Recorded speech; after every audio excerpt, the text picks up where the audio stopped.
Hey, everybody, welcome. Thank you for your patience. Started a lot later than I intended.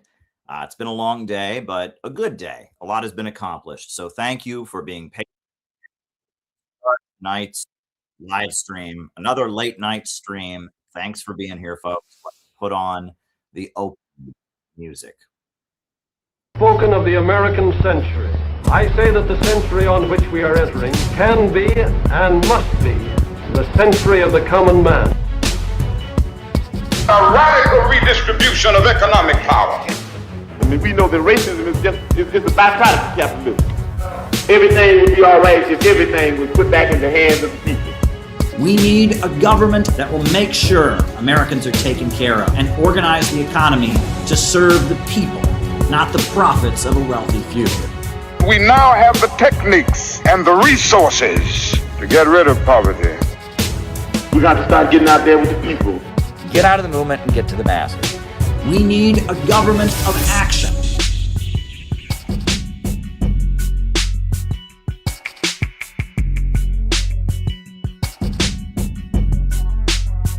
Welcome, welcome, welcome, everybody.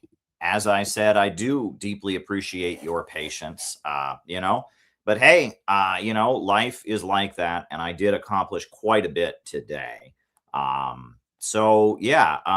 had to go into the city and take care of this and take care of that and, pick up a few things for my wife. She needed some craft paper for the crafts that she's doing. And I didn't get home as quickly as I thought. And then when I got home, I had to take care of a couple things. And one thing leads to another thing. But here I am. So welcome, welcome, welcome, everyone. So glad to be here with all of you tonight. We are having yet another great late night chat, another late night conversation. And we're going to follow the exact same format that we always do, which is first I give my opening remarks. And then from there, we do a roll call. And then from there, I answer your questions for the remainder of the night. So if there is something you would like me to touch on in the second half of the show, the best thing to do is to go to buymeacoffee.com/Caleb Maupin and send your question. In addition to that, we do accept super chats now. And my challenge as of now is if I can get 10 super chats in one show, I will play the New China song that is kind of a favorite on these streams. So if you can,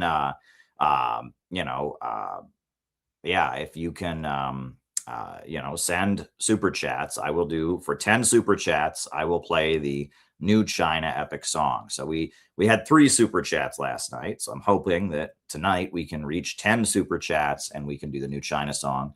Buy Me a Coffee also works. You can also do Rumble Rants. Rumble Rants work as well. You can even cash at me, Caleb Maupin 22. But the best way to send your questions is via Buy Me a Coffee. But there we go. So in terms of announcements, the Center for Political Innovation has a lot coming up.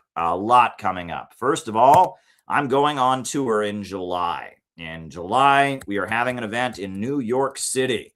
That is on July 2nd. On July 18th, I will be in Minneapolis, and that will be very, very exciting. And on July 11th, I will be in Los Angeles. I am going around the country in the month of July for the Finish the American Revolution tour, End the British Empire System and its wars. This is part of our celebration of the 250 years since the Declaration of Independence, but also talking about globalism, imperialism, and the movement we need to stand in solidarity with the people of the world that are breaking free from it. So it's very, very exciting. And in addition to that, in August, we are having our national training program, which is going to be great. Our national 7-day workshop in August. It's very, very exciting. August 12th to 19th. And people have been registering for that. And I hope that you will register and participate in our national 7-day training course. It's very, very exciting. Different stuff will be happening. It's a great bonding experience. We're going to have a special event, couple special events actually during the the August 7-day program. It's going to be really, really great. So if you'd like to join us in August, please register on that form that I just dropped in the chat here. I'll drop it on Rumble as well. It's gonna be great, and so please join us in Chicago. And you can register for that. We are following up with the people who have already registered, and we're going from there. So yeah, very, very good stuff. So yeah, a lot going on. We are the Center for Political Innovation, and nothing that we do on here is meant to be mere intellectual stimulation or podcast entertainment. We are trying to recruit you, because what this country needs more than anything right now is a movement against globalism, imperialism, a movement demanding a government of action that fights for working families, a movement saying that we need to reject the British Empire system and its wars. And we are a movement that says our real enemy is at home. It's Wall Street in London, and the people of the African continent, and the people of Russia and China and Iran and Cuba and Venezuela are our friends. We are the Center for Political Innovation, and we are a great, great organization that is headed for the future. Here we go.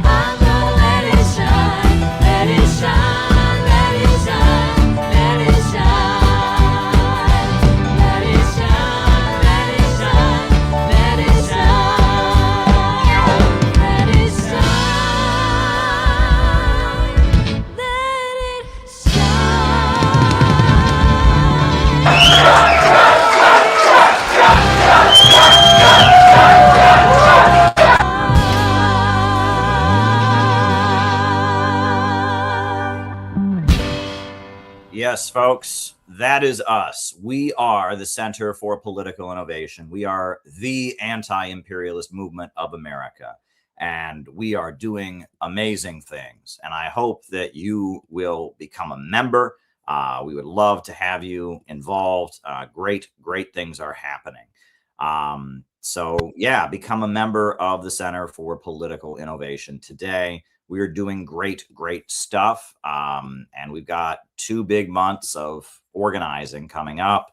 Some big announcements about that are coming shortly. Also, as I said before, we're following our usual format tonight, which is first my opening remarks, followed then by the roll call, followed then by me answering your questions for the remainder of the show. So if you have something for me to talk about in the second half of our show, the best way to do it is to go to buymeacoffee.com/Caleb Maupin. You can also do Rumble rants. You can also do super chats. We do get super chats. And if we get more than 10 super chats in a show, in a night, we will then make a point of playing the New China song that is kind of a staple of what we do on this YouTube channel. It's kind of a favorite for a while. I know Phil in Brooklyn would always say, can you play the New China song? And so, yeah, we will play the New China song if people send 10 super chat questions. So think of a question to send either via Buy Me a Coffee or Rumble Rants, etc. A lot of exciting things are happening. Now, obviously, the big news that I wanted to talk about, which is the subject of tonight's stream, we have for a long time been advocating the construction of the Bering Sea Tunnel. Right? This has been proposed. The idea for this Bering Sea Tunnel goes all the way back to the administration of Abraham Lincoln, Henry Charles Carey. The idea that Russia's Far East and Alaska, because they are so close together, they should be connected by a tunnel that one could drive through and that would have train access. That would lead to the United States being more tied in with Russia's economy. And this would be important in light of the fact that the Arctic is going to be an important new frontier in terms of natural gas, in terms of hydraulic fracking.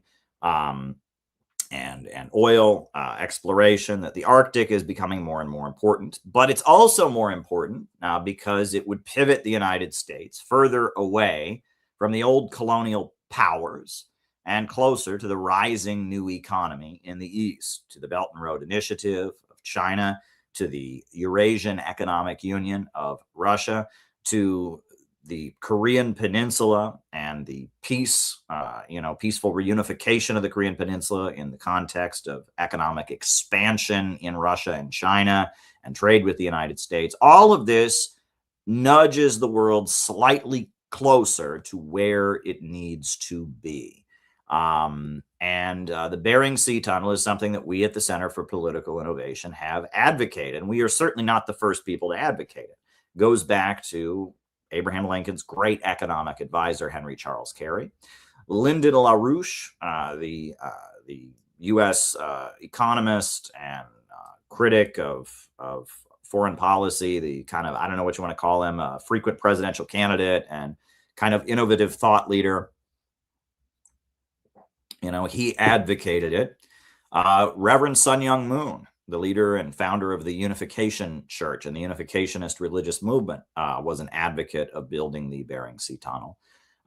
It is an idea that's been around for a long time, and it's an idea that needs to happen. And so I took note of the fact that, right now in Russia, they're having the St. Petersburg International Economic Forum, which is a very big event that happens every year in Russia.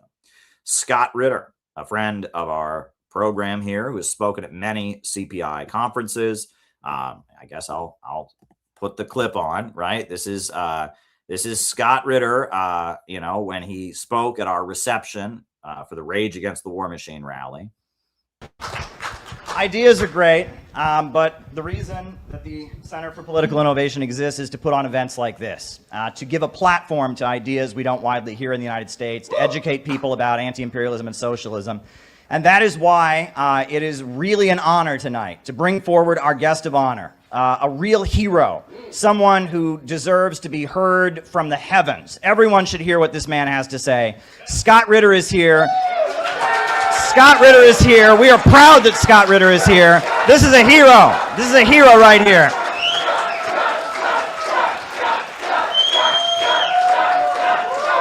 We love you, Scott. We love you. Go ahead and give us some words.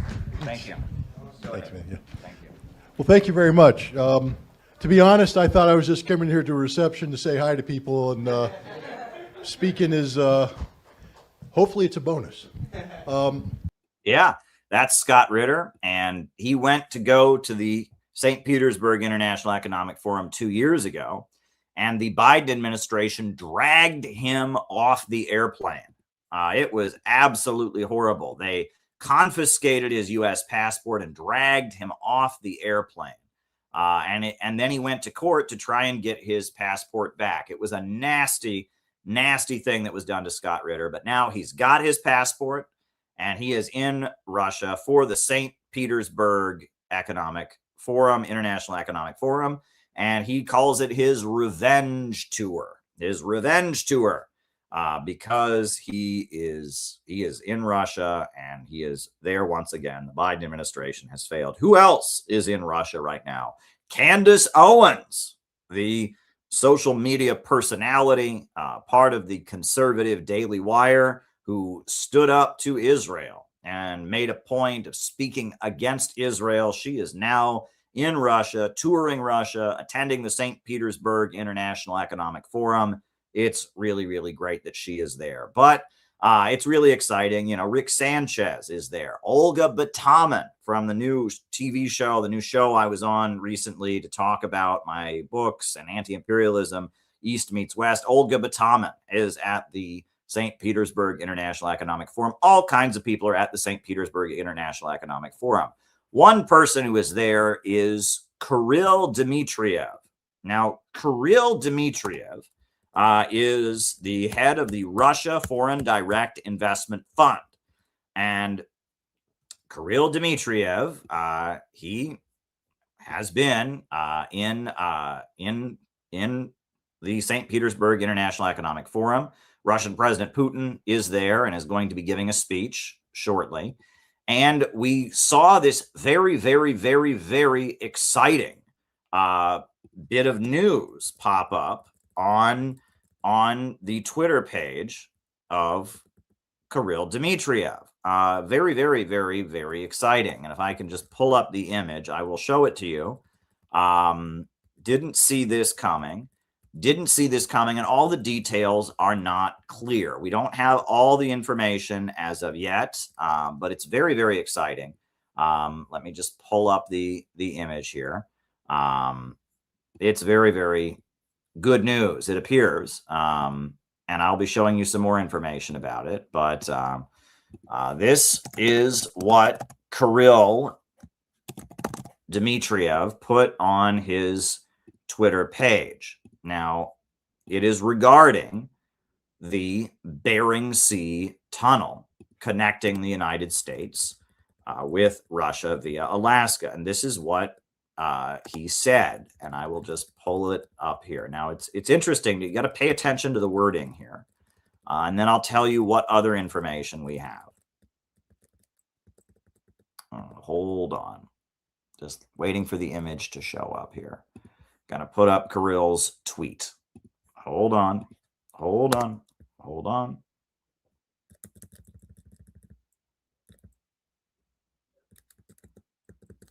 Here we go. This is what Kirill Dmitriev said on social media. He said, Alaska Chukotka, I don't even know how to say it, Chukotka Tunnel design agreement to be signed on the sidelines of the St. Petersburg International Economic Forum. Now, he said, I did not say the signing is with the U.S., probably lost in translation. Tomorrow's signing will not be with American officials, but with an engineering company for further work on the tunnel's engineering design. So they're already going to sign a contract with an engineering company to start designing the tunnel. Now, it's very exciting. The fact that they are going to spend, I mean, just think about how much money it would cost to have engineers draw up the plans for the Bering Sea Tunnel. This is a big deal. But then Kirill Dmitriev also tweeted out this very important video of Anna Paulina. Now, Anna Paulina is the member of Congress who has been directly working with him. And this is what she said. And pay attention to this. And regarding the war in Ukraine, are you in favor of giving aid to Ukraine? Zelensky has been asking for Patriot defense surface-to-air missiles. Would you be in favor of voting for that? I'm actually very glad you asked this question because I have been a part of those open dialogues and discussions. I've met with the Ukrainians. I've also met with the Russians. And what I will tell you is that right now, this war is at a stalemate. I think that if you're looking what happened historically, the aspect and the perspective of the Biden administration was to kind of just give Ukraine what they needed, not necessarily looking for them to win, but ultimately would not even engage in having diplomatic discussions, which you would figure that if you're going to engage in any of that could potentially wrap the United States into a war itself, that you would want to at least lead first with these peace talks, and they didn't, which is, in my opinion, a failure. But ultimately, to answer your question, no, I don't support more aid because right now there is a peace deal. It is President Trump's peace plan for both Russia and Ukraine. Right now, the Russians, to my knowledge, have agreed to that peace deal. It is the Ukrainians that are holding out. Really, not even the Ukrainians, it's Zelensky because he's concerned that it will impact his potential upcoming election. And remind us of that peace deal. Does that include Ukraine giving up land?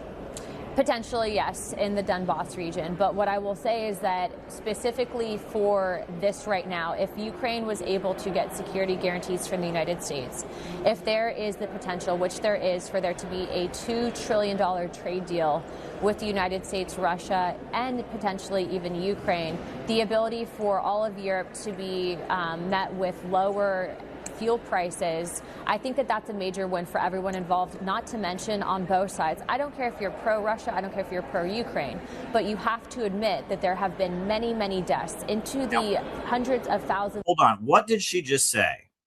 Let's roll it back because she just dropped a big bombshell there. Ukraine giving up land? Potentially, yes. Right now, the Russians, to my knowledge, have agreed to that peace deal, peace talks, and they didn't, which is, in my opinion, a failure. But ultimately, to answer your question, no, I don't support more aid because right now there is a peace deal. There is a peace deal. Did you hear her say that? All right, and Kirill Dmitriev just tweeted out this clip. This is from today. She admitted, a member of Congress admitted, there is a peace deal. Peace talks, and they didn't, which is, in my opinion, a failure. But ultimately, to answer your question, no, I don't support more aid because right now there is a peace deal. There is a peace deal, folks. There is a peace deal. It is President Trump's peace plan for both Russia and Ukraine. Right now, the Russians, to my knowledge, have agreed to that peace deal. The Russians have agreed to the peace deal. Now, this is a member of Congress. And she said, not only is there a peace deal, but the Russians have agreed to the peace deal. So it appears that the White House and the Kremlin have agreed on a way that the war in Ukraine can end. Now, this comes on the same day that Kirill Dmitriev is tweeting out that he's about to start the designs. They're signing the contracts to start designing the bridge. It is the Ukrainians that are holding out. Really, not even the Ukrainians. It's Zelensky because he's concerned that it will impact his potential upcoming election. So the Ukrainians are the only ones holding it up because Zelensky is concerned that this will impact his coming election. So right now, Russia and America are ready to end the war. The only people that we're waiting for are the Ukrainians, the fanatical extremists in Ukraine that seized control of the government with U.S. support in 2014 are the only people holding up the peace deal. And remind us of that peace deal. Does that include? Remind us of the peace deal. And, you know, I mean, I love the way she's saying that because no one's ever heard this before. I mean, this is huge news. If there is actually a deal that Russia and the White House are okay with, that they've agreed to, that's huge. And the fact that Kirill Dmitriev is tweeting out this clip means that Anna Paulina isn't just making this up, right? You know, he's endorsing what she said. Ukraine giving up land? Potentially, yes, in the Donbass region. But what I will say is that specifically for this right now, if Ukraine was able to get security guarantees from the United States, if there is the potential, which there is, for there to be a $2 trillion trade deal with the United States, Russia, and potentially even Ukraine, the ability for all of Europe to be met with lower fuel prices, I think that that's a major win for everyone involved, not to mention on both sides. I don't care if you're pro-Russia, I don't care if you're pro-Ukraine. Lower fuel prices. Now, this is interesting. So basically, if Russia and Ukraine and America all started having a huge trade deal, that would increase the amount of oil on the market. And right now, the oil markets are screaming because the Strait of Hormuz is closed. So it appears that perhaps it is the Strait of Hormuz being closed that has pushed a peace deal through. I mean, is it possible? I certainly hope so. I certainly hope this is reality. I am not optimistic anymore when I hear Donald Trump tweet out, oh yeah, it's going to be amazing, we're about to sign a deal. I don't believe that anymore. I've heard that a million times. But I believe Kirill Dmitriev, and I believe Anna Paulina, and this looks really, really good. This is really, really, really good. And it appears that Russia, being an oil producing and exporting country, and the Strait of Hormuz being closed, and the price of gas going through the roof may be what has pushed us over the edge. So we're just kind of waiting for Ukraine, but Ukraine needs security guarantees. This is very interesting. So Ukraine is asking for certain security guarantees, and then they'll go along with it. This is very, very interesting. But you have to admit that there have been many, many deaths, into the hundreds of thousands of people that are just basically running into a buzzsaw, and we cannot continue to allow that to happen. And so if you're asking me if I think that, you know, Americans should be on the side of selling weapons to a foreign country where we should be leading with peace first and foremost, I'm going to say no. I think that we need to lead with the peace talks, and I think that will also happen too. And Congresswoman, just to clarify on something you said that you met with Russians. does that mean Russian government officials? That's correct. I actually got approval from the State Department. We actually had a diplomatic meeting with other members of Congress, both Democrat and Republican, over at President Trump's Board of Peace. And that meeting was actually the first time in over 20 years, which goes to, I think, the previous failures of other Congresses to actually maintain an open up diplomatic dialogue with a foreign country and nuclear superpower. All right. And sorry. It's okay. Okay. So I just wanted to get to call. Yeah, so all of that's really important. Now, interesting words, hundreds of thousands running into a buzzsaw. Yeah, I mean, it's just the loss of life in this totally unnecessary war is catastrophic. And I mean, it's just something that's just hard for me to even fathom that, so many people are dying in a war that never had to happen. I mean, this is a war that never should have happened. There is absolutely no reason for this war to be happening. It was completely forced by our government. And it wouldn't have happened. There's a number of things that happened that were done by our government that forced it. One of the things is that when Trump took office, they did the Russiagate hoax. I mean, first of all, the only reason this is happening is because the Ukrainian government was violently overthrown by the U.S. and U.S. intelligence and British intelligence in 2014. But then Donald Trump won the election in 2016. And he said to me, right, you remember my legendary interaction with Donald Trump. I spoke with Donald Trump during the campaign. Right. Shall I put that on?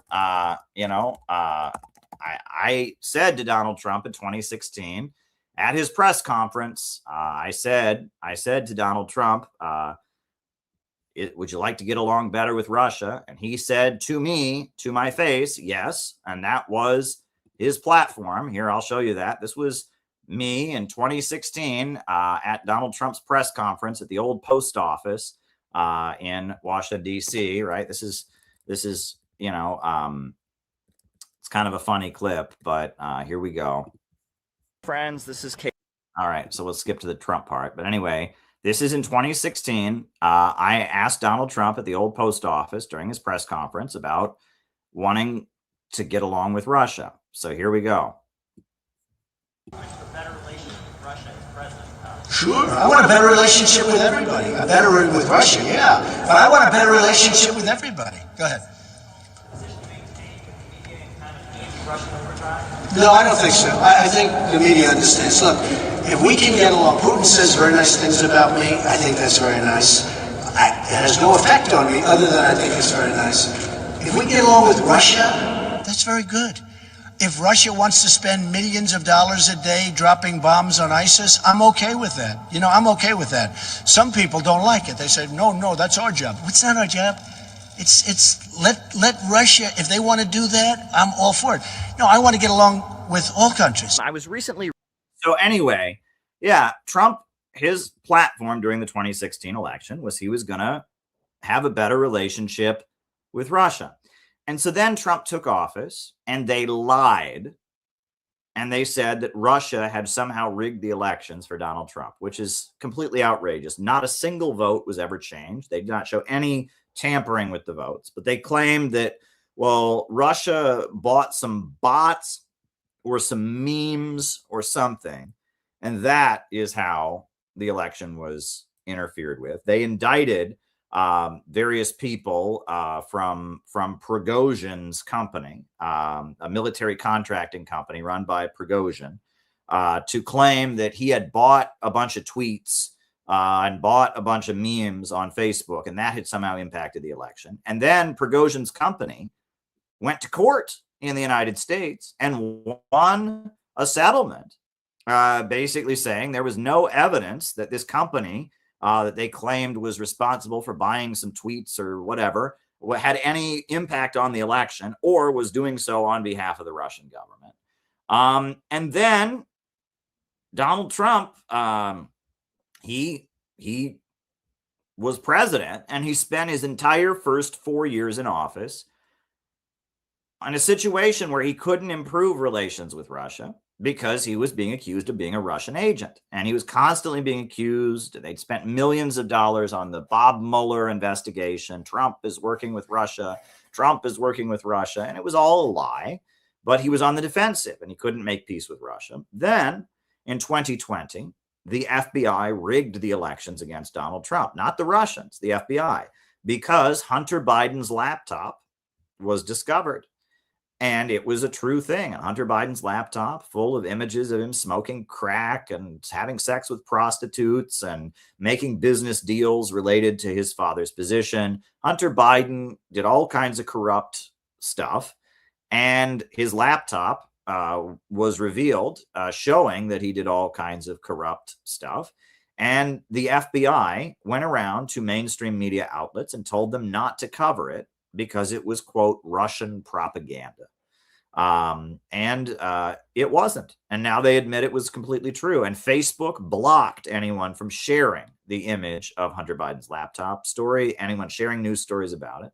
And Twitter also blocked anyone from retweeting the story. And all these intelligence officials got on TV and said, oh, yeah, it's Russian propaganda. And Joe Biden said it's Russian propaganda. And then after the elections, they admitted it was true. And so Trump lost the election.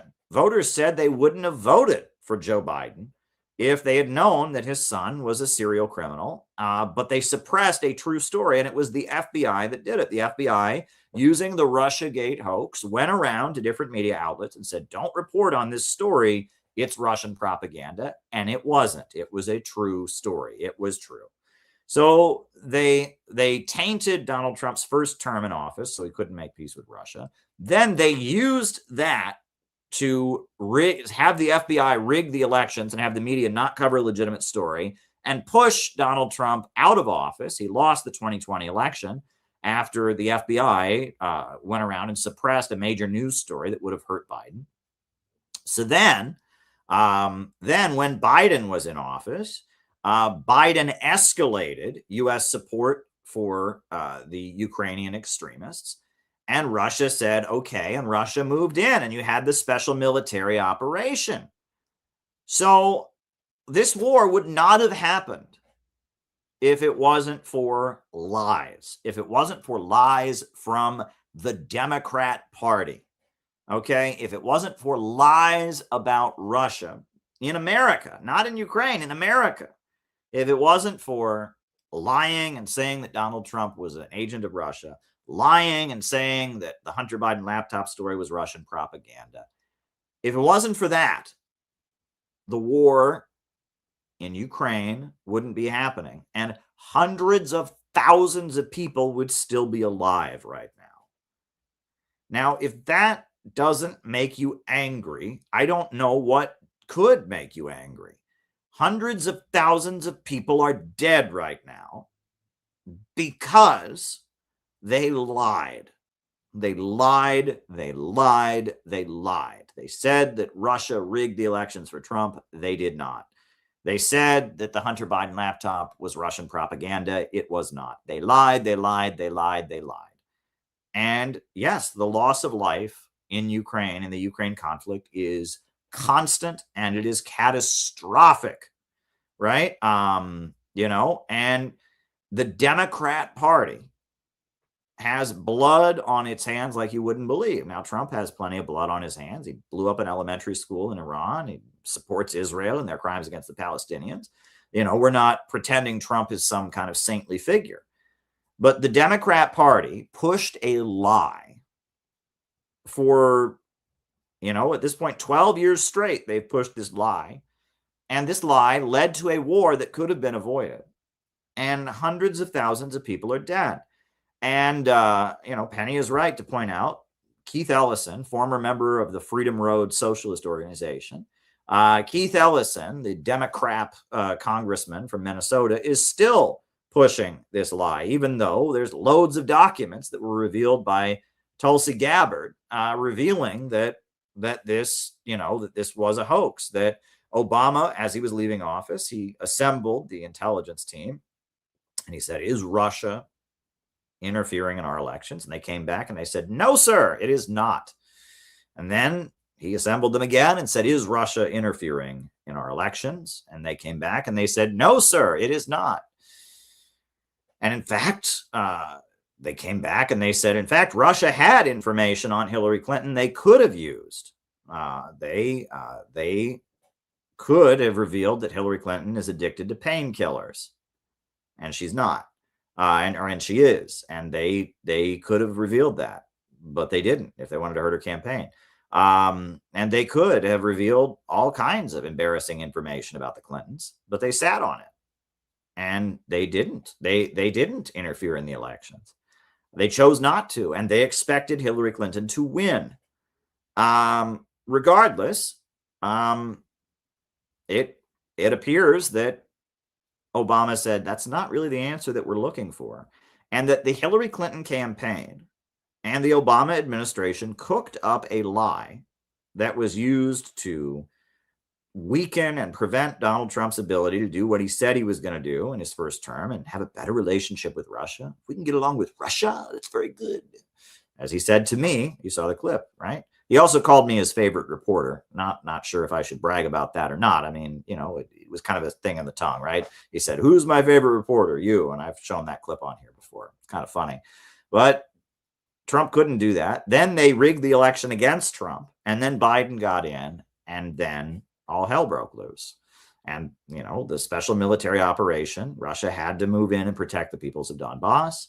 And then the FBI raided the homes of the Uhuru Three and dragged them to jail, you know, for advocating peace with Russia. And, you know, and they blackmailed CPI and tried to get us to cancel our conference where we supported the Uhuru movement and we supported Tara Reid. And they blackmailed us. And, you know, and then, you know, as things kept going, right, Scott Ritter eventually had his home raided by the FBI. And he was next in line. After they prosecuted the Uhuru Three, they were going to prosecute Scott Ritter.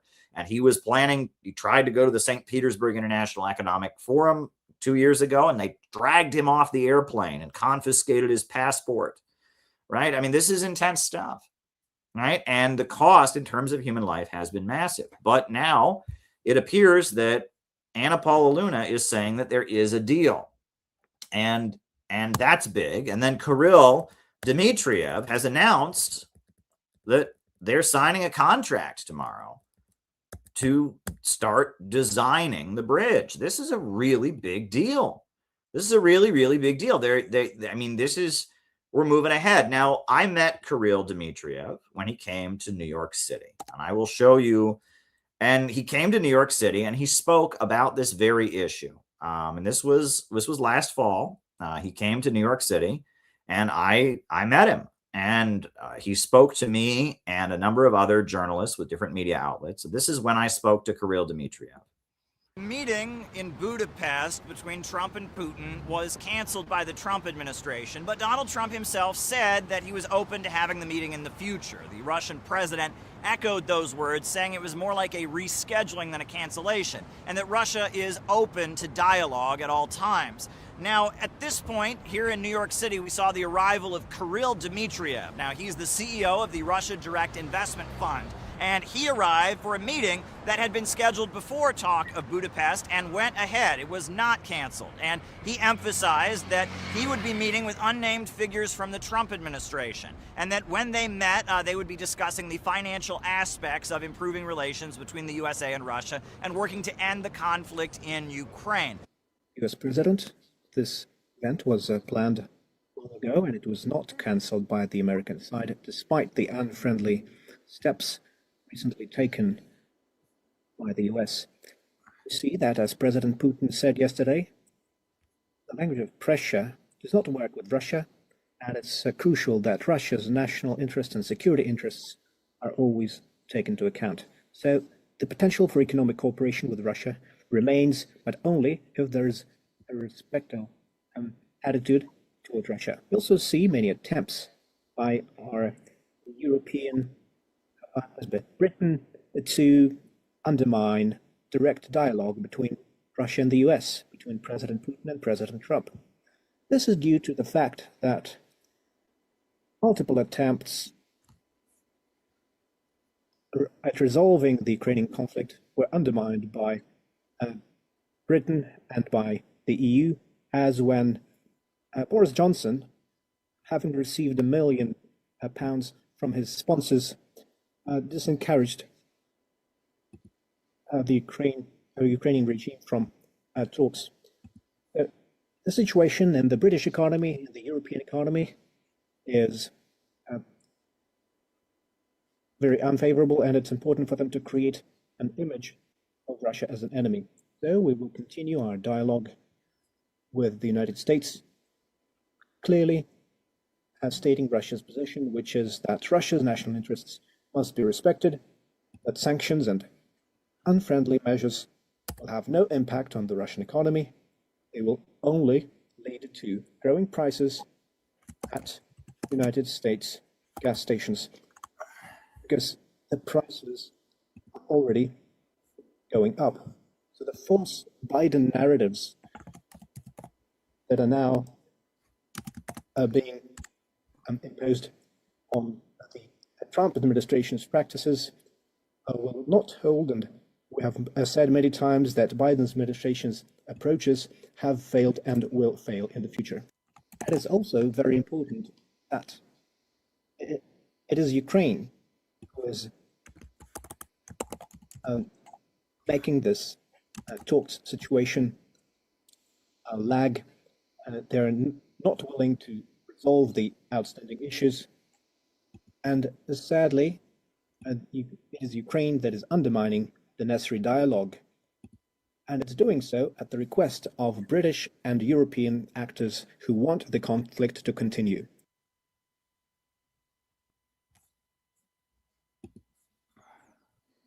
We won't go into detail as to who we're currently meeting. We're meeting several representatives of the US administration. We will also have another meeting that will probably be made public, but mostly it will be closed doors discussions about how we can go on with the dialogue, proceeding from the need to respect Russia's needs and Russia's position based on what our president said yesterday. Thank you. It was a very high profile, very popular post that even President Trump noticed, that there was an idea that is currently resurfaced by a tunnel. Well, this is an idea that is over 100 Talking now about the Peace Bridge. years old.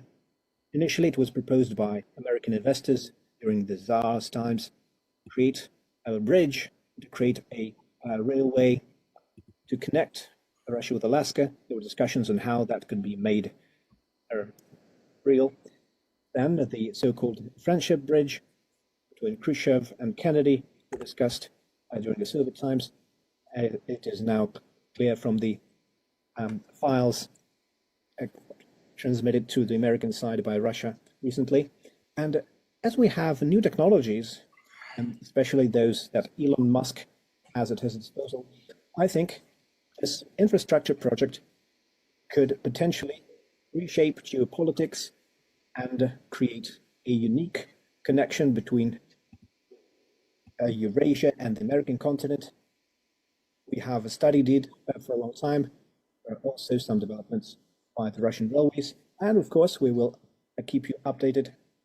But such projects, such major projects, can only be implemented if there is a respect for Russia's needs and interests, and otherwise we're of course focused on countries of the global south, countries who view Russia as a true partner. Those would be a priority. Thank you. Kirill Dmitriev emphasized that the new sanctions slapped onto Russia are going to hurt the American people. They'll be paying for it with higher gas prices as a result of the energy sector of Russia being slapped with new sanctions, and that this is not the spirit of improving relations. Now, he emphasized that it appears that the British and people working with the British are trying to hold up talks. The British are putting pressure on Ukraine, and Ukraine is therefore making things difficult with the United States and Russia, and their negotiations on behalf of the British, that it is the British and their allies that are seeming to try and undermine these negotiations. Now, he also commented on the idea of connecting the United States with Russia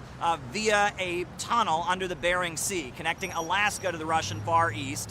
The Bering Sea Tunnel, he talked about how there had been ideas about this for the last 100 years or so. There was talk of a friendship bridge during the Kennedy administration, and he emphasized that now, due to technological breakthroughs, due to Elon Musk, the tech giant, that now these visions of a tunnel connecting the United States to Russia under the Bering Sea are a lot more practical and a lot less expensive. The technological breakthroughs of Elon Musk have made that dream much more possible. So there is a real possibility now of the United States and Russia being connected over the Bering Sea. The meeting...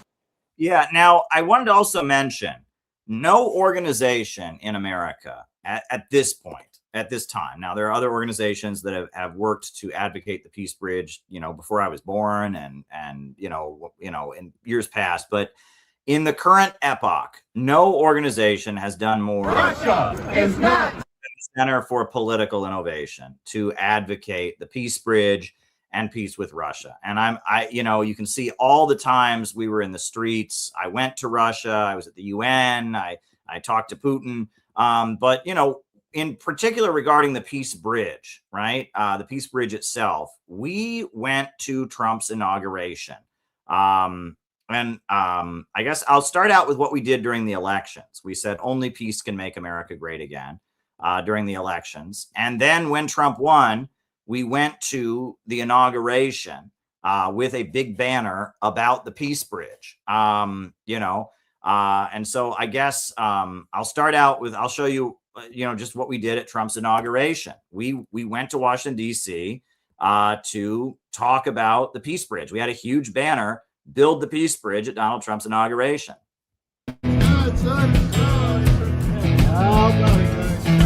Big crowd of people. Huge crowd of people here to support Donald Trump, pouring in to watch the inauguration ceremony in the Capital One Arena.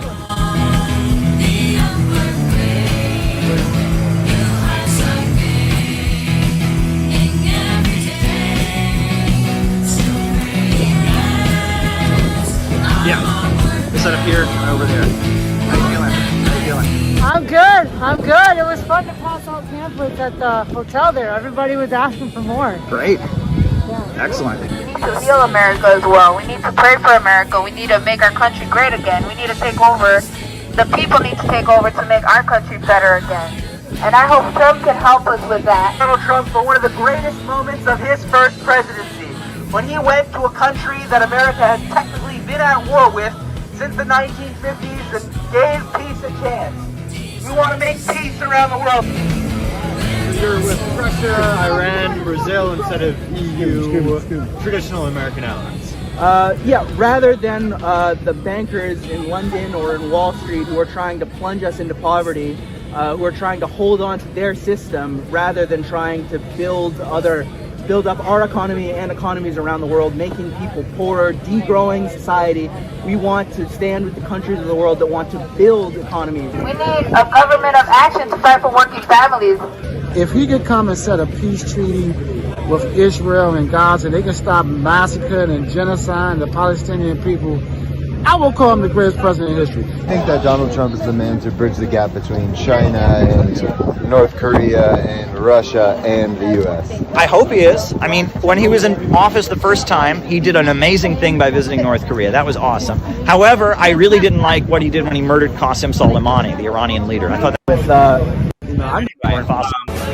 we're at the inauguration with our two big banners. But anyway, since Trump has taken office, we've done a few more things, and I'll show you some of what we've done since Donald Trump has taken office.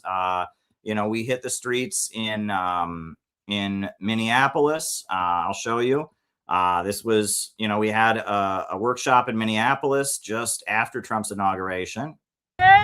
In Minneapolis to support peace talks between Russia and Ukraine. We have confronted our government multiple times.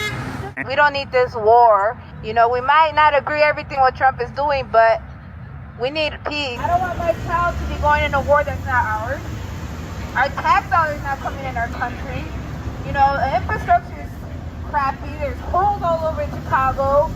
You know, A few people walking by, they look at the banner and they're trying to figure out if we're on the red team or the blue team, and they can't quite figure it out. Well, we're not on any team. We're on the team of the American working families. We're on the team of the American people. We're on the peace team. That's what team we're on.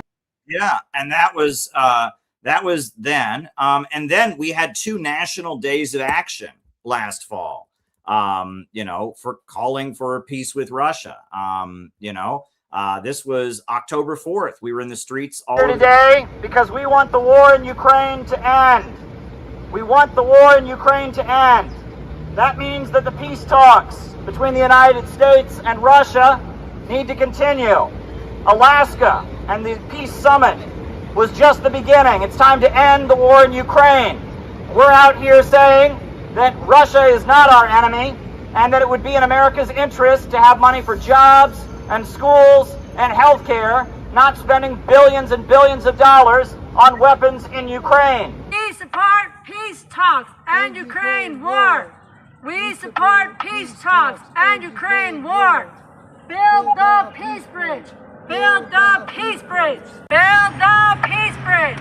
Build the peace bridge. Build the peace bridge. Build the peace bridge. Build the peace bridge. Build the peace bridge.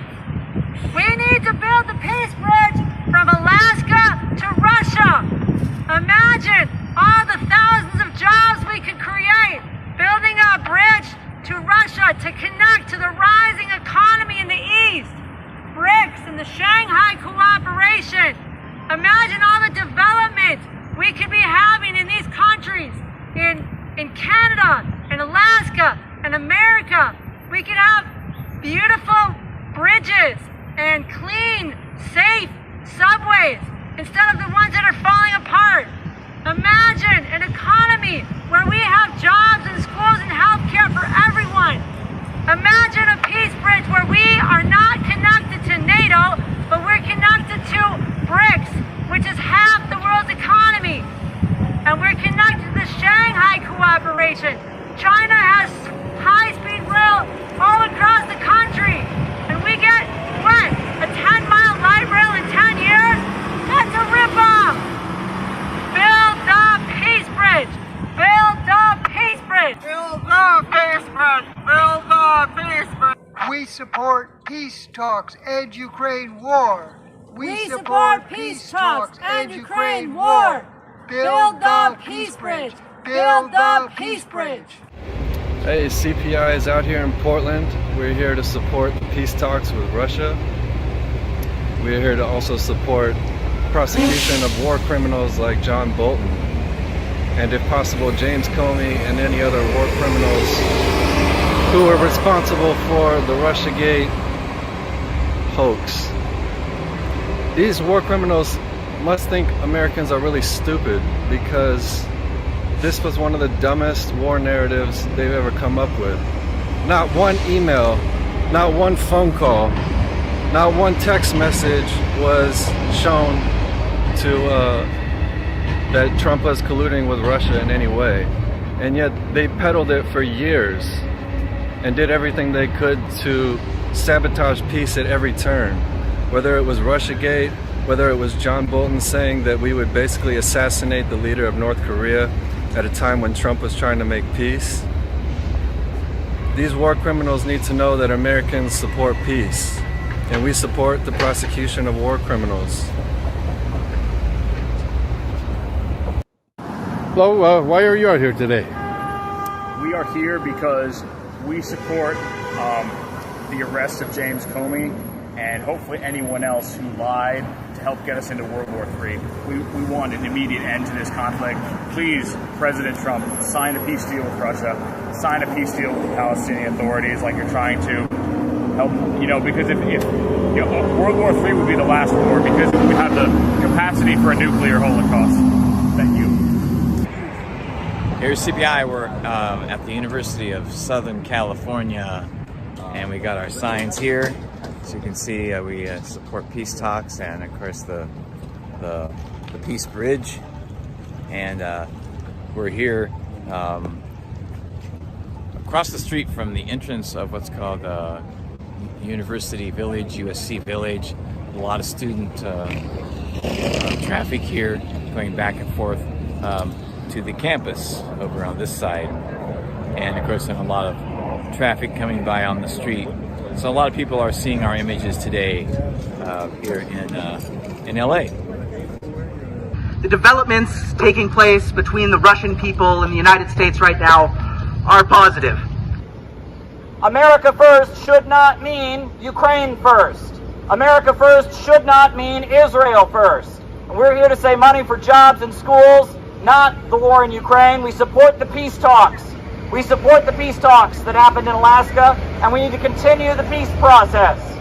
What started the negotiations, they need to happen. Donald Trump won the election promising peace. Where is that peace? We need to see that peace. Let's end the Ukraine war. No Russian ever hurt me. No Russian has ever harmed this country. Our enemies are the big bankers on Wall Street who are pushing us into new wars. We support the peace talks in Ukraine, and we want to end the Ukraine war. Russia is not our enemy. We want to support the peace negotiations. Trump promised he would end the war in Ukraine, and we want him to fulfill his promise. End the Ukraine war. Peace treaty now. Peace treaty now. Peace treaty now.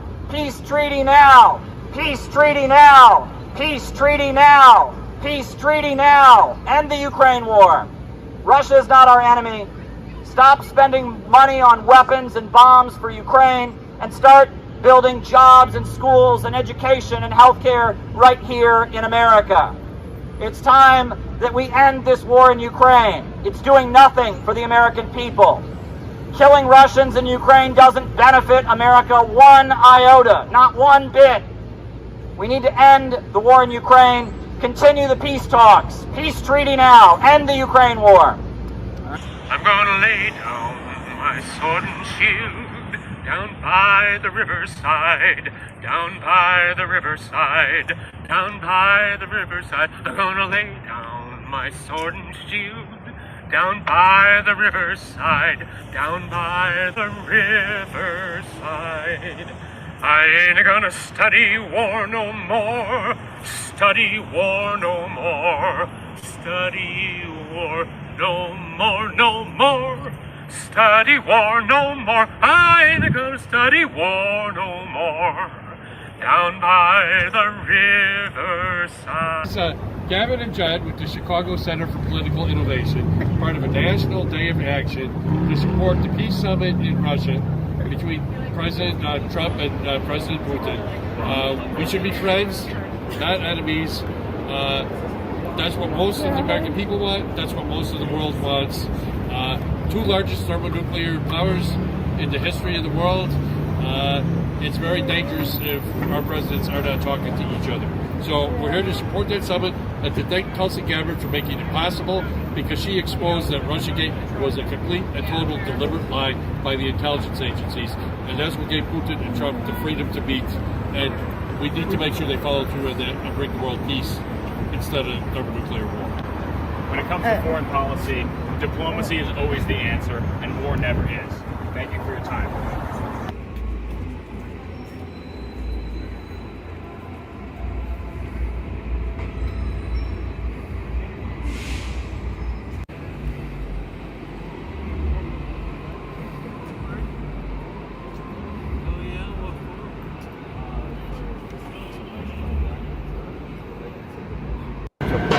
End the genocide.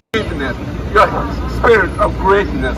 Thank you once again, and we pray for really the spirit and those angels to be dwelling in this place and to cover America and to make America the greatest nation and to be able to stand up to fulfill our mission. Thank you. I pray in the name of Jesus Christ, the one who really came as the peace king. Thank you and amen. And we say that not only should James Comey be indicted, not only should he be indicted, but he should be the first of many indictments within the FBI, within the foreign policy establishment the neoconservatives and others that are constantly pushing for the American people to go fight and die in foreign wars so they can cling to their system where Wall Street and the bankers in New York City and in London can keep themselves rich while the rest of the American people stay poor. We say no more to that. And with a clear mission in mind, I mean, the clear photo we have in display is obvious. The fact is that a couple months ago, our President Trump, he had Alaska summit with President Putin of Russia with the aim of leading towards. John Bolton is the biggest warmonger in Washington. Not war. Russia's not our enemy. Peace with our enemy was the things that are actually. Yeah, that's CPI. I mean, we've been out there advocating this and going out and raising this message all over the country. Now, I got just one more thing, just one more little thing to talk about. But if you all have any questions for the second half of the show, you really ought to send them. Go to buymeacoffee.com/Caleb Maupin and send your questions, or you can just do super chats. Send super chats. Super chats are appreciated as well, but no one has sent any questions. We do have a few Rumble rants, but other than we got a couple Rumble rants from Penny. So I guess we do have some questions, but we got 3 Rumble rants from Penny. But there have not yet been any Buy Me a Coffees. There have not yet been any super chats. So send me some questions. Just got one more thing I wanted to talk about. Chris Smalls is right now being attacked. Chris Smalls is the guy who did the union campaign, launched a unionization campaign for Amazon.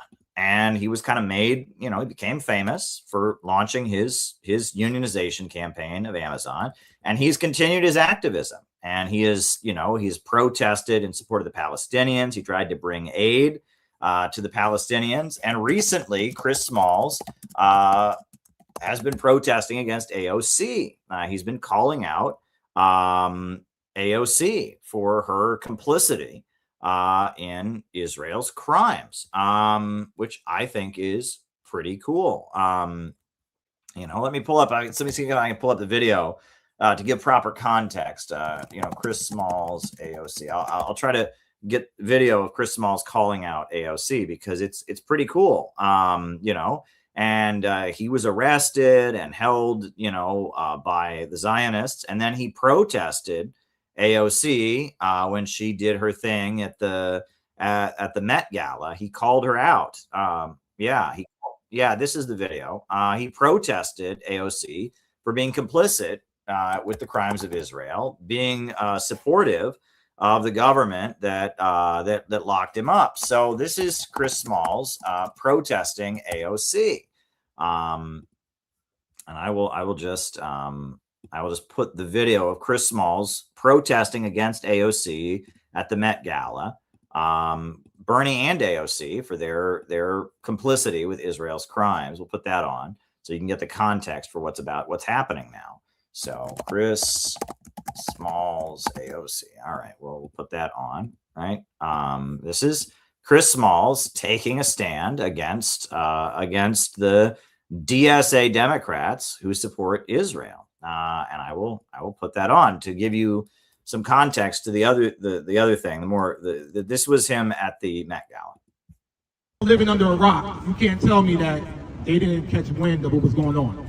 So what really surprised me that more people are not calling them out for their BS. And I'll just say bullshit. Bernie and AOC in particular, they've been traveling the country with this fake ass fight oligarchy tour. And when they're doing this tour, they're telling the crowd that Israel has a right to defend itself. That's what they're doing. So am I surprised that they didn't speak up? Yeah. But at the same time, they're showing their true colors right to y'all. They're not my senators. They're not my elected officials. And I can tell you who mine is. Who's another POS? Cory Booker. I'm from New Jersey, so the list goes on and on. All of these politicians, it's a bipartisan genocide, we know that. We got to escape the two-party system. That's the bottom line. So that's Chris Smalls, and he is telling it like it is. We got to escape the two-party system. He's calling out the crimes of Zionism. And so that's why I was absolutely furious to see the scum at Jacobin magazine. They published a smear piece against Chris Smalls. This went up today. Chris Smalls shot to prominence for playing a key role in the shock union win at New York Amazon warehouse. He was charismatic and energetic at the time. Labor needed both. But in the years since, his ego has overwhelmed his political contributions. They're calling him a narcissist. It's the same Khrushchevist bullshit. Don't listen to anything he says. And I looked at this piece, and I read this piece, and I'm like, this is some bullshit. This is some bullshit. And I read the piece, and I gave a rebuttal. And it's on my Twitter. It's on my Twitter, but I will just show it now, and it's going to be on the YouTube channel as soon as this stream is over. So this was my rebuttal to Jacobin's smear piece against Chris Smalls.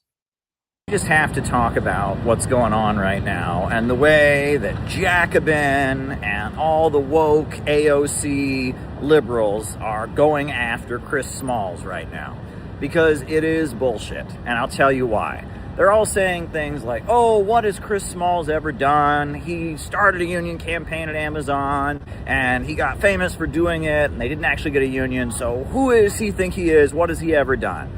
Well, you could say that about so many of the voices now. What did AOC ever do before she got elected to Congress? She was nobody. She just came out of nowhere, and they picked her, and suddenly she was the voice of progressive young people, and she was elected in Congress, and she was a superstar. I met AOC right before she won the primary, before she was even called AOC, and she was nobody. And you can say the same about a lot of these folks, what did Hassan Piker ever do, right? He just happened to be related to Cenk Uygur, right? What did Vosh ever do? What did ContraPoints ever do, right? There is a lot of picking random people and making them famous internet voices that have an opinion. Here's what's different about Chris Smalls.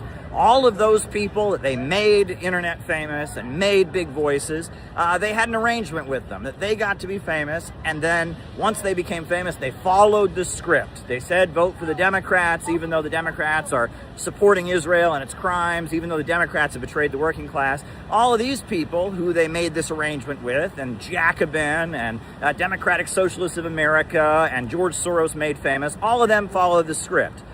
What's different is that Chris Smalls, he's one of these people that they made famous. They decided to make him famous, and he is now sticking up for the truth. He is refusing to follow their script, and he's calling out AOC for her support of Israel. He's calling out the Democrat Party for their wars, etc. He's one of these people that they tried to make famous for their own reasons, and he had the courage not to follow their rules. And that is why I absolutely admire him, and that is why the hate campaign against him by the very same people who made him famous is bullshit.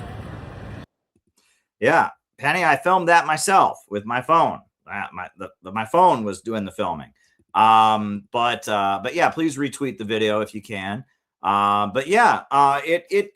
It's unbelievable. They made Chris Smalls famous because they thought they could control him. And now that they can't control him and he's not like AOC and he's not following the script, they're canceling him.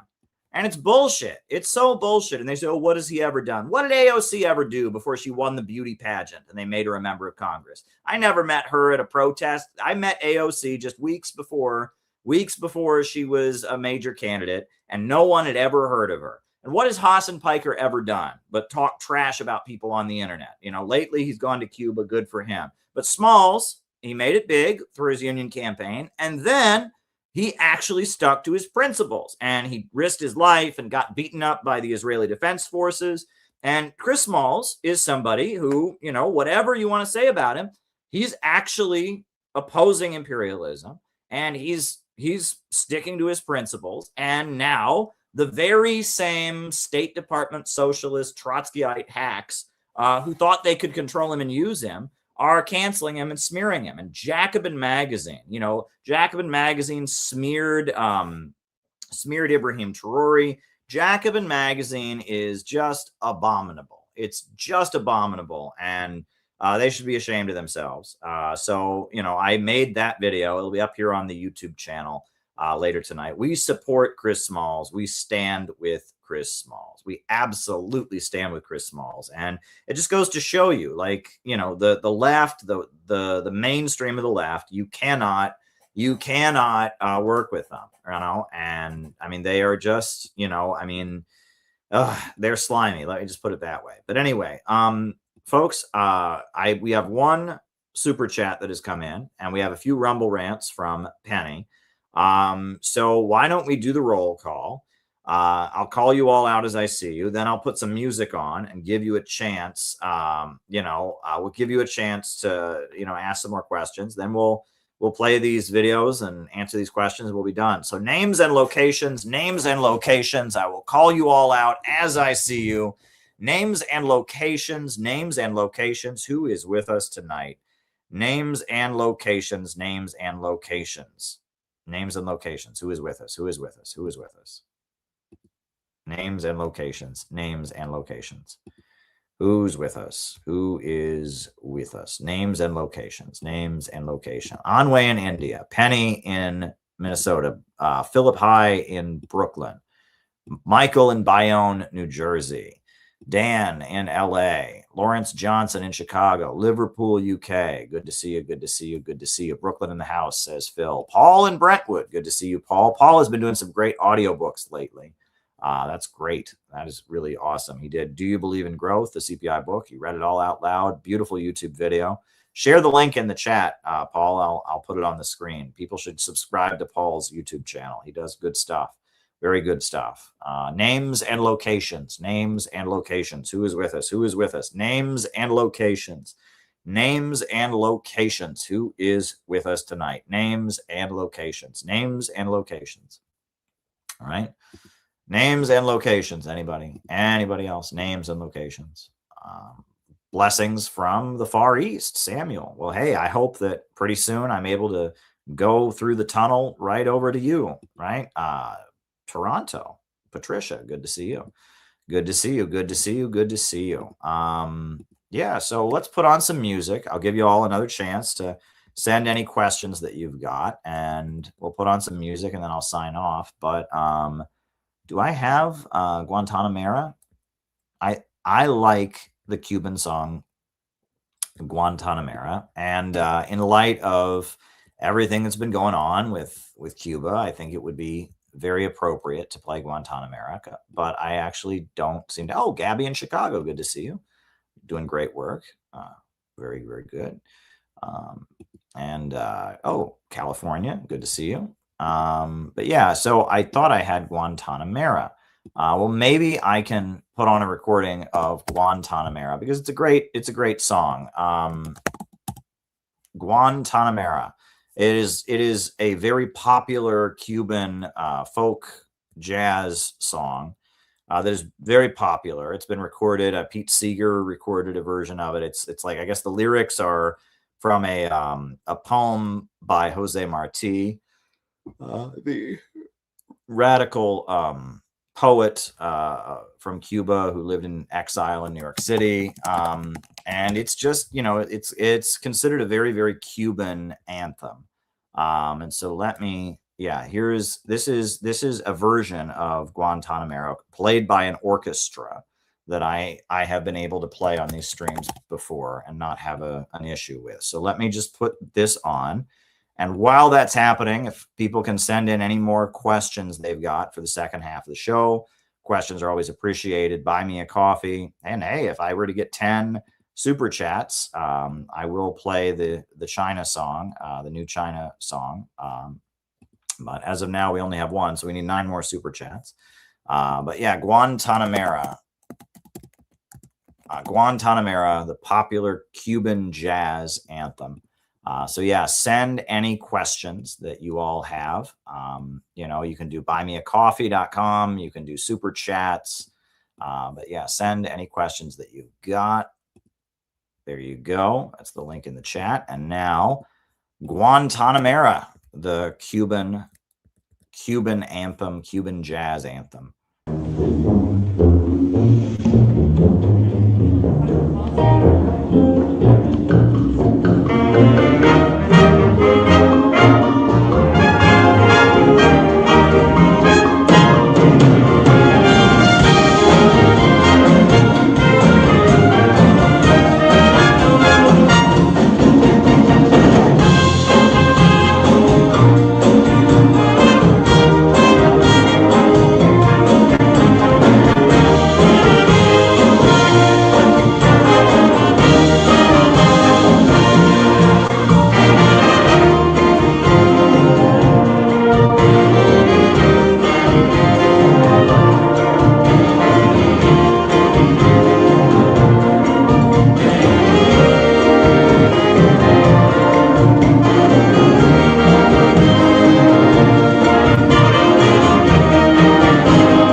that is that classic Cuban jazz, right?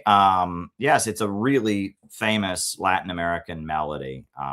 It's probably the most famous Cuban jazz melody that there is. The other one that people know, I don't know that much about Cuban jazz. I really don't. But there's that song, which is like a Cuban folk song that has been turned into Cuban jazz. And then there's another song that is quite popular. Perhaps, right? I don't know if you've heard that, or in Spanish, quizás. Let me see if I can find that, right? Maybe we'll put that one on too. The other famous Cuban, melody that I know. Let's see if I can find that. That's not as much of a happy song. It's kind of a, let me see if I can find a version of that I can get away with playing. Perhaps, right?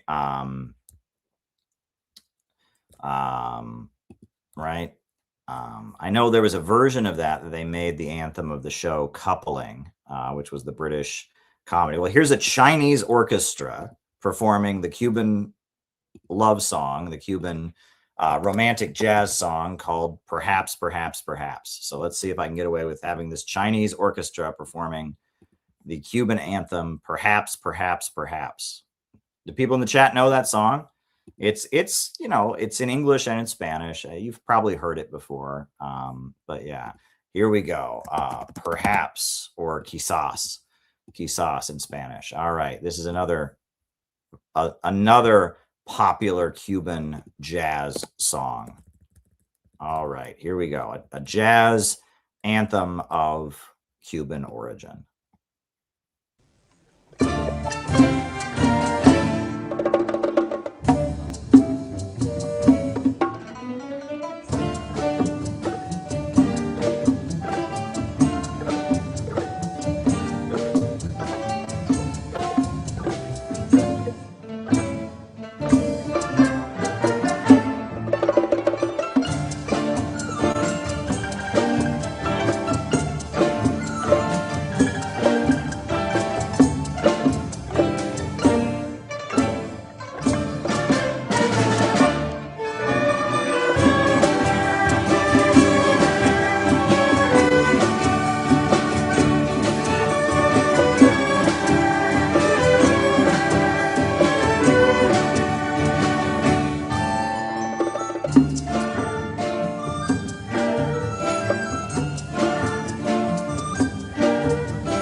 Okay, so they were doing that on traditional Chinese instruments, which I didn't expect. I figured they'd be playing Western instruments. So that was certainly amusing. I didn't expect we would hear it on that. So anyway, here is a high school American choir performing it on normal big band jazz instruments. And then if anyone has any questions, send them, and then I'll start answering questions. Don't know why. Yeah, it was kind of random. Didn't expect the jazz. Hold on. Yeah, let me just. All right, perhaps high school. All right, let's see if this is an any better version of this classic Cuban jazz anthem. Perhaps. All right.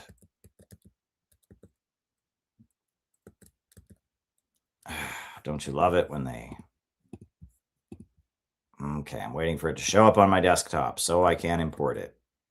Waiting for it to come in. Waiting for it to come in. Come in, come in, come in. Hold on. But yeah, we'll put that on. If you do have any questions, please send your questions. Questions are always appreciated. Buy me a coffee, super chat, whatever you want to do. But yeah, perhaps...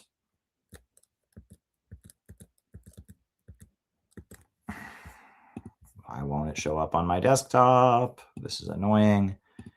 It's very, very annoying when you save something onto your desktop and then it's just not there for a long time. You know, it's annoying.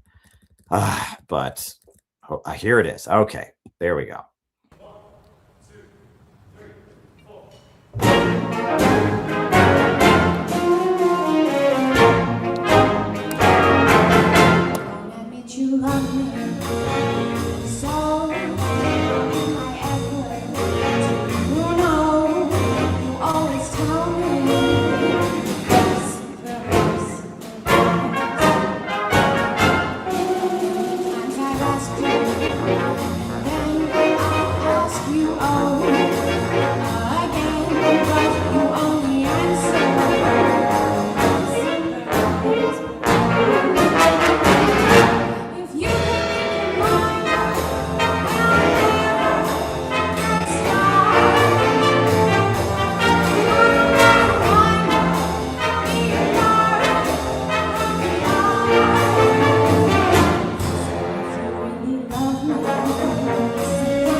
There you go. All right. Well, there you go.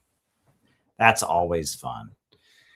Okie dokie. All right. So Richard Unanimous sent me a buy me a coffee. And he said, what do you think is going to happen next year with regards to Maduro and with Iran? Man, I don't even know what's going to happen next week, let alone next year.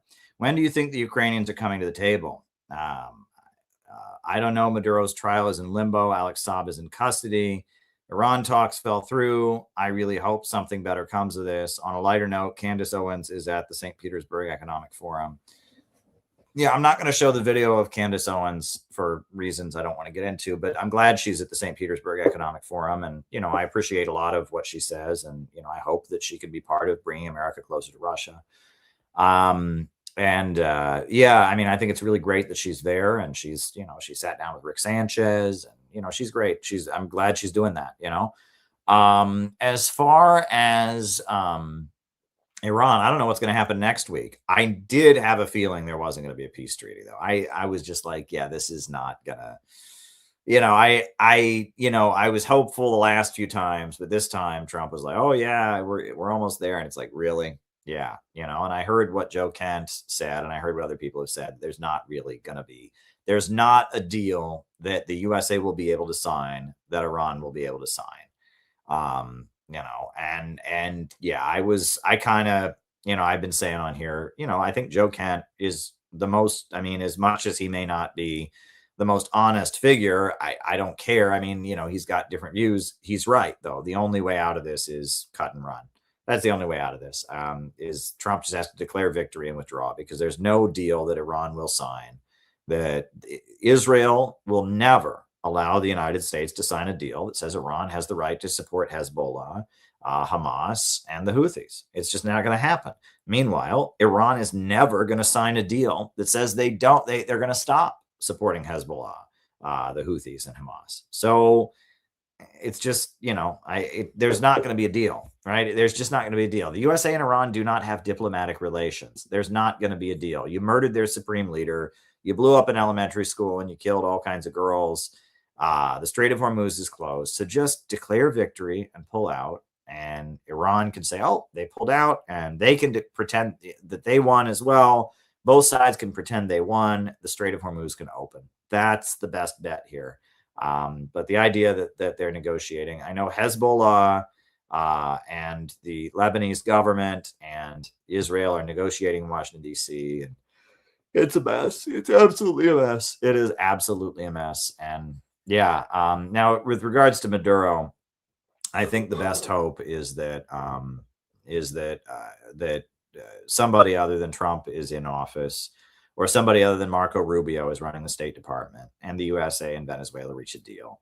I think that's really, Alex Saab, when he was released, it was a deal, right? They traded him. There was a CIA guy that was held in Venezuela, and Alex Saab had been abducted by the United States from Cape Verde, and we protested. We had protests as CPI to free Alex Saab.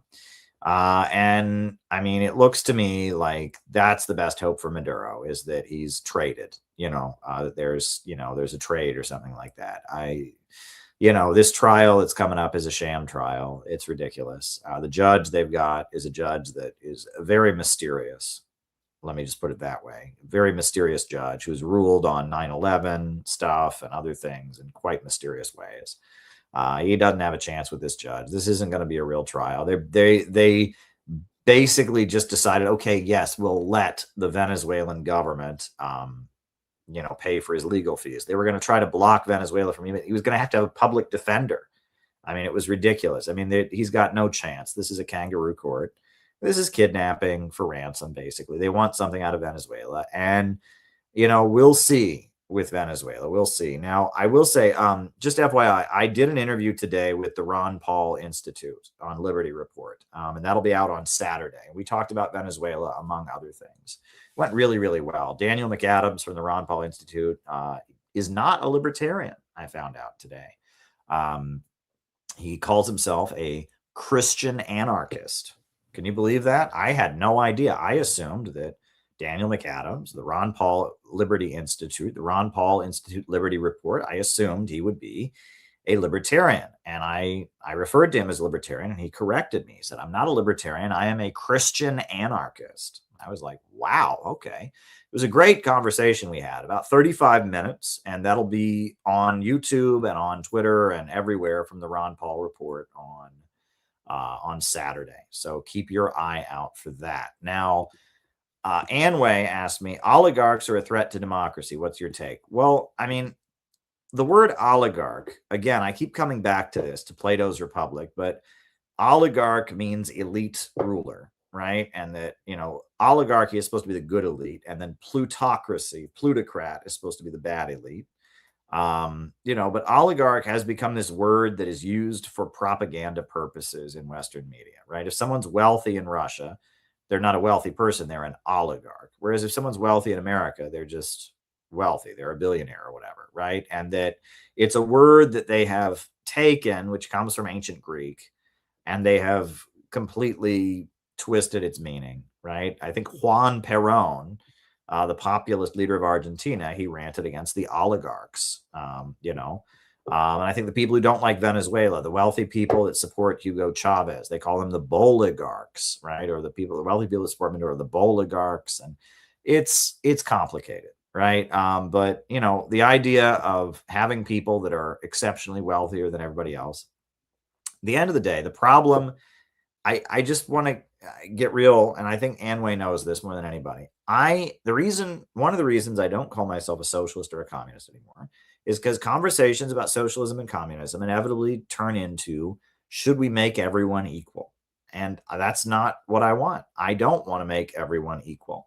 I want the banks, factories, and industries and the centers of economic power to work in the interests of all society, not the profits of a wealthy few.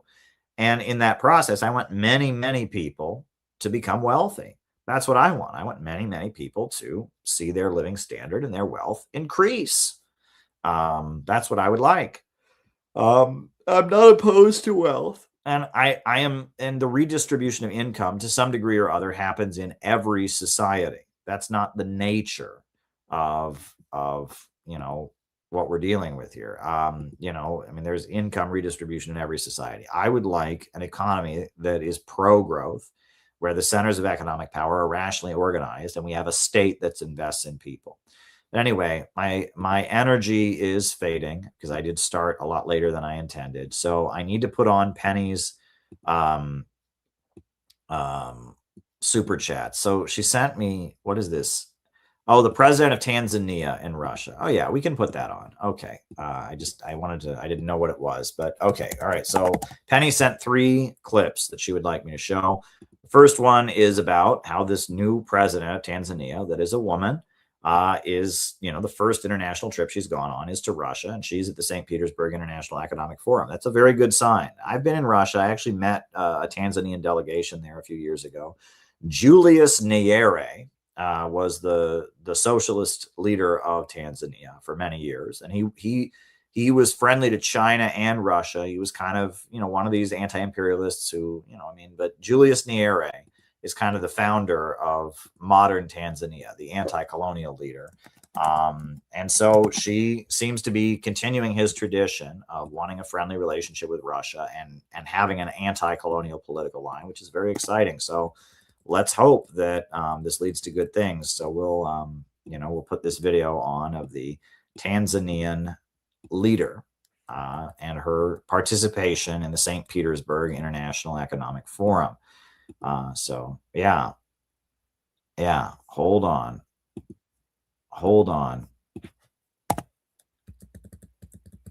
Here we go.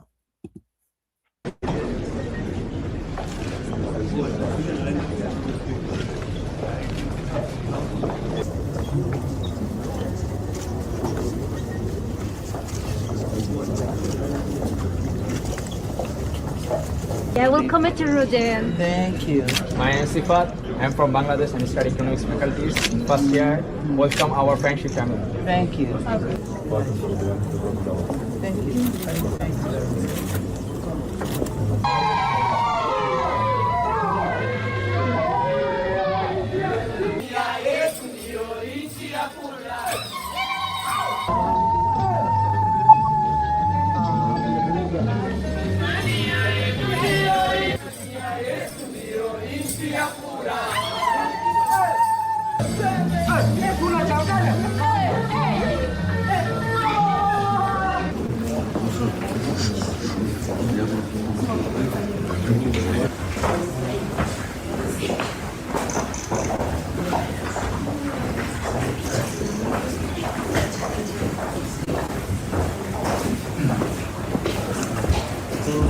Wanafunzi wa mwaka wa pili.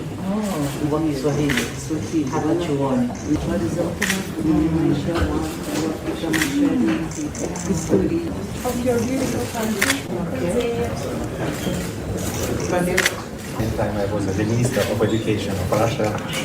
I was the Minister for Russia. I present you the professor of Swahili.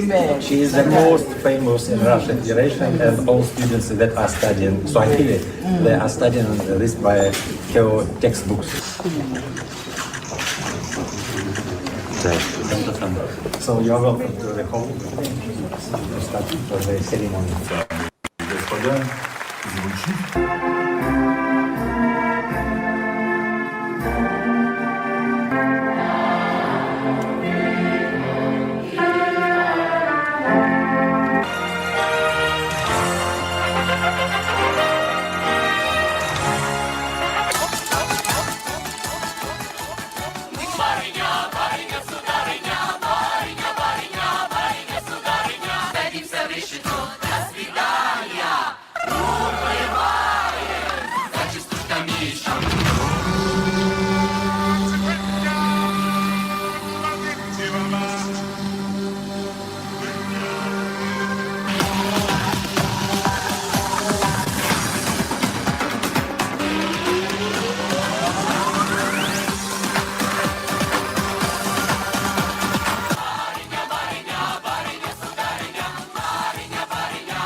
Танзания считать завершенной. Спасибо всем.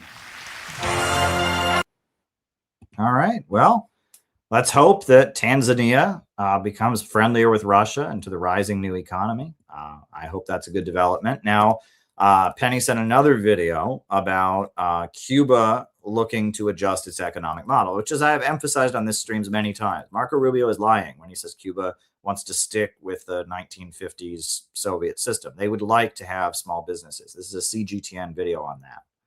Several Cuban and state-owned and private companies have kept working alliances in areas like food processing and expenditures, wrapping and packaging technology, and the agri-food business. New legislation known as Decree Law 114 offers a legal framework to reorganize them into joint ventures and other business models. There's no doubt that the private sector is meeting the big challenge of instilling dynamics to the Cuban economy. And now with this new legislation, which allows for the creation of joint ventures that may offer opportunities to implement specific business projects with a long-term scope. Vista Hermosa Farm is a private business in the agri-food sector located in the outskirts of Havana. The 120-hectare farm develops livestock like cattle, chickens, sheep, goats, and swine to produce meat, yogurt, eggs, cheese, and milk. His director, Raul Relova, welcomed CGTN to his farm and explained about his production and partnerships. As a community development project, we joined a local food production program, which helped us set up partnerships with state-owned and private entities. This has provided benefits and growth to all those involved in this project. Raul said that the partnership with the Emiliano Montes de Oca Cooperative in the Havana municipality of Guanabacoa provides Vista Hermosa a space in the local market, legal support and logistics, while also receiving important partnership benefits. Yes, this is a very important initiative. These partnerships help drop barriers and allow us to develop our companies, trade our products, and provide food for the people under the difficult moments facing the nation. For Cubans, food production is a priority, especially during the current economic crisis on the island. The new legislation looks to significantly expand Cuba's private sector. At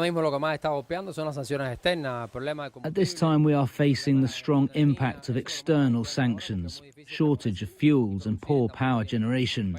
However, the deep economic changes over the past few years helps recognize our private sector, a major component of the Cuban economic model. Vista Hermosa is just one example of what business partnerships can achieve in economic terms. And as a private business, it meets social needs with benefits for the welfare of local families. The new legislation that creates joint ventures and other economic alliances encourages efforts to get Cuba out of its current economic crisis while also improving living conditions across the island. Luis Chirino, CGTN, Havana. All right. And she sent one more video, Penny sent, about how AI is not the problem in Shanghai, about Shanghai engineers. So here we go.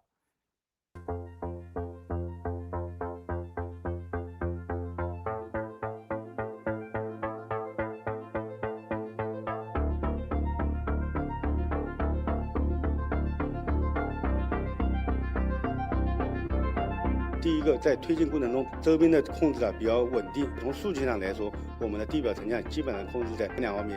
第二块就是它的精度比较高，姿态控制传统是50毫米，我们用了新型的数字灯构，精度可以控制在25毫米，整个的精度提高了1倍。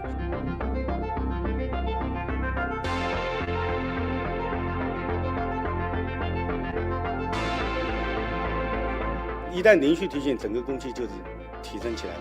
缩短了跟传统比起来，可能在1到2个月。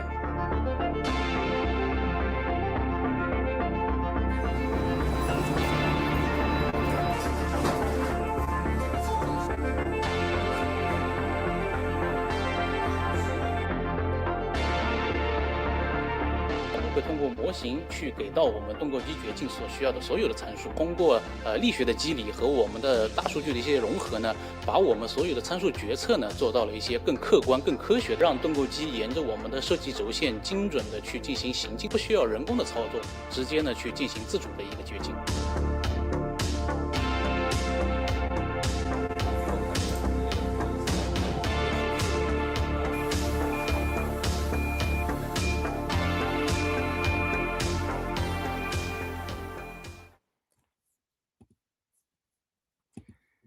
All righty. Well, I agree with that, Dan. All righty, everybody. Well, it's been fun. I am going to say goodnight for now because my strength is fading, but you know, Friday and Saturday are usually pretty big nights for this channel. So hopefully I'm streaming tomorrow night and streaming Saturday, and yeah, we'll be back. So have a good night, everybody. Always good to engage with all of you. I'm going to put on the closing music, and yeah, good times, folks. Talk to you soon. New upsurge in the struggle against U.S. imperialism is now emerging throughout the world. Ever since World War II, U.S. imperialism and its followers have been continuously launching wars of aggression. But the people of various countries have been continuously waging revolutionary wars to defeat their aggression. And while the danger of a new world war still exists, and the people of all countries must get prepared, revolution is the main trend in the world today.